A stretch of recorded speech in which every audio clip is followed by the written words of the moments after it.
Thanks to our friends at Broad Creek for getting us started today. We're going to have more on that armistice later on, but we're starting in Southeast Asia. A powerful storm hit Vietnam today after slamming into the Philippines late last week. Typhoons are the same thing as hurricanes. Experts say Typhoon Haiyan might be one of the strongest ever, left a path of destruction as it moved across the Philippine Islands. On this map, you'll see Tacloban. It was one of the spots that was hit the hardest. No electricity, no food, no water, houses and buildings demolished. The Philippine Red Cross estimated at least 1,200 people were killed. Officials warned that the number could be much higher than that. Tacloban's mayor said everyone he talked to had lost someone.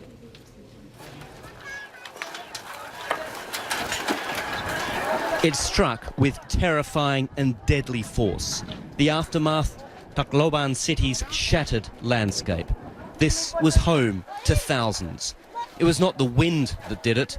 It was a storm surge. Reports of a 5-metre wall of water that engulfed the coastal strip and spread through the city. Even where the CNN crew was sheltering, about a kilometre from the shoreline, the surge was waist deep and powerful.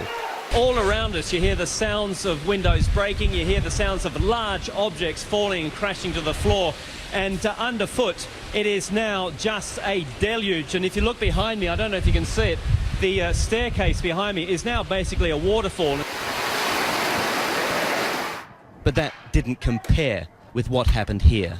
The storm surge was the most destructive part of this typhoon. We're about 100 metres or so from the water here, and you can see the damage caused. These houses, these were all rough-built houses, completely flattened along the foreshore. Thousands of people live along a stretch of several kilometres, and you can see behind me just how bad it must have been. The devastation across the entire city of 200,000 people is widespread. Winds upward of 250 kilometres an hour, leaving a trail of destruction. When disasters like this happen, people look for ways they can help the victims. Teachers and students who are 13 or older, if you go to the resources box on our homepage, that's cnnstudentnews.com, you'll see a link for Impact Your World. Check it out and see some ways you can get involved. In an interview with NBC News last week, President Obama said, "I'm sorry to millions of Americans." I am sorry that they are finding themselves in this situation based on assurances they got from me. We've got to work hard to make sure that they know we hear them. Most Americans get their health insurance through their employers, but more than 10 million people buy their own, and many of them will lose it because of the Affordable Care Act, Obamacare, and that's who the president was apologizing to. It's one of the reasons why the law is still surrounded by controversy. Due out in the next few days are the initial enrollment numbers.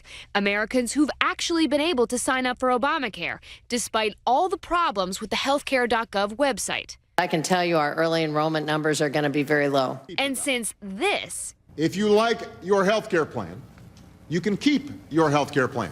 Hasn't exactly turned out to be the case. On Wednesday, House Republicans will vote to ensure that Americans with healthcare plans they like really won't have to switch. House Speaker John Boehner taunted him on Twitter. President Obama says he's sorry, but he owes Americans more than that. He ought to keep the promise. Mr. Obama has promised his team will find a solution, telling NBC News. But obviously we didn't do a good enough job in terms of how we crafted the law. And that's something that I regret. That's something that we're going to do everything we can to get fixed. But no fix announced yet. And as of Saturday afternoon, even the White House website was still saying, if you like your plan, you can keep it and you don't have to change a thing due to the healthcare law.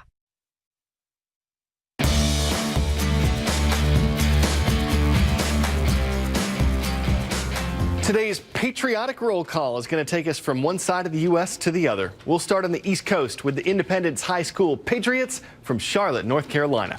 In the Midwest, we have the Thomas Jefferson Patriots from Jefferson City, Missouri. And out west, we catch up with the Pioneer Patriots from Pioneer High in Woodland, California.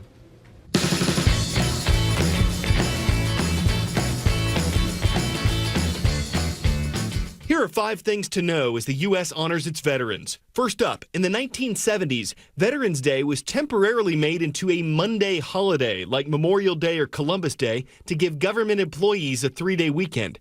Many states and veterans groups didn't like that, though, so it was moved back to November 11th. Why then? Because it was on the 11th that the armistice that ended World War I went into effect. In fact, the holiday was originally called Armistice Day, but it was later expanded to honor anyone who's ever served in the U.S. military. And that's what separates Veterans Day from Memorial Day, which happens in May and honors those troops who've passed away. The U.S. isn't the only country that celebrates a holiday like Veterans Day. Australia, Britain, Canada, and France also honor their servicemen and women around this time.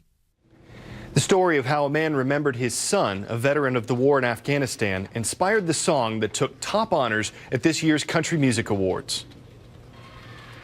I drive your truck.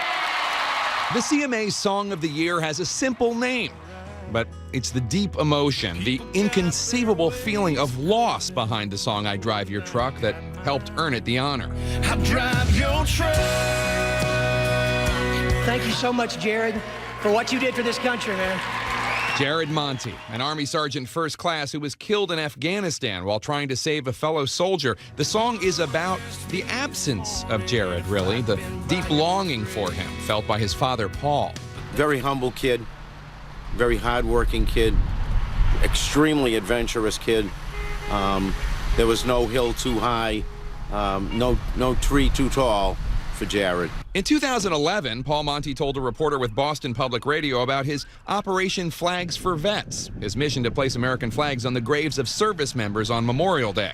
I think I have this right. Do you still drive Jared's truck? Yes, I do. I love driving it because it reminds me of him, though I don't need the truck to remind me of him. I think about him every hour of every day. It just so happened there was a songwriter from Nashville who was going home from work. She turned on NPR radio and heard the interview, and it struck her immediately. Today we caught up with Monty in Brockton, Massachusetts, where he's still living out his son's message of strength and duty and, yes, still driving Jared's black Dodge Ram pickup. He was pleased to hear about the award. It was very uplifting. It was a song that's touched the hearts of Gold Star families throughout the country, as well as other families that have lost their child. And it's fitting that we have something out there that honors them, that they can hold on to. I drive your truck. Jared Monty was killed trying to save a fellow soldier. He was later awarded the Medal of Honor, posthumously. Jared Monty's truck gets bad mileage. It doesn't matter to Paul. I'm alone in the truck with him. It's a very special, peaceful feeling. And that peace is hard to come by. People tell you time heals all. Well, in this case, it doesn't. Losing a parent is one thing. That's your past. But losing a child, you've lost your future. You don't have those grandkids to look forward to, and those special days of going to the ballpark together or going fishing. All of that you envisioned is gone. All of us here at CNN Student News extend our gratitude to all veterans and all military families. We're going to wrap up today with videos of some of those families reuniting. I'm Carl Azus. We'll see you tomorrow.